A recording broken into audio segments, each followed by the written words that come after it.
Hey everyone, and welcome back to Antique Hardware Supply. If you love the thrill of the hunt, digging through bins at flea markets or strolling through old estate sales, you're in the right place. Today we're talking all about salvaged hardware, how to spot the good stuff, what to avoid, and how to tell if something's actually worth bringing home. Alright, so let's say you're at a flea market and you come across a box full of old knobs and hinges. Where do you even start? The first thing I always check is the material. You want to look for pieces made of solid brass, cast iron, or bronze. These older metals don't just last longer, they look better with age. Brass especially gets that warm, rich patina that you just can't fake. Now a quick tip, don't trust appearances alone. A lot of newer pieces are made to look old, but if you pick them up and they feel super lightweight, that's a red flag. Solid brass, for example, should feel pretty heavy in your hand. Give it a little tap. If it sounds dull and solid, that's a good sign. If it's hollow or tinny, it's probably not worth your time.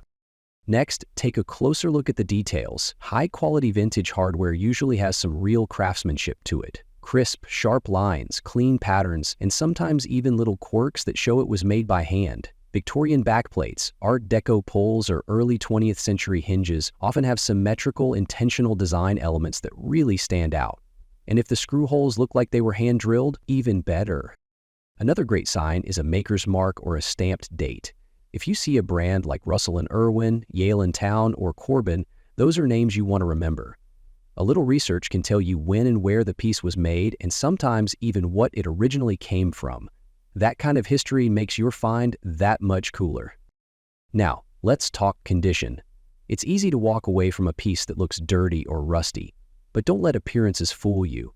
A lot of great hardware is just hidden under decades of paint, grime, or surface rust.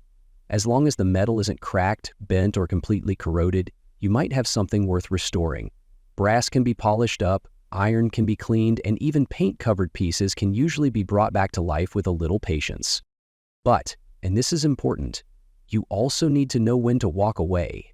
If a knob feels like it's going to fall apart in your hand, or if a hinge is warped or missing key parts, it might not be worth the effort, unless you're picking it up just for spare parts. Trust your gut. If it feels flimsy or cheap, it probably is.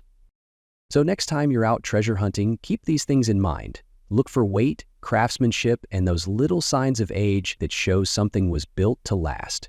Salvaging old hardware is a fun, budget-friendly way to add some real character to your home or even just your toolbox.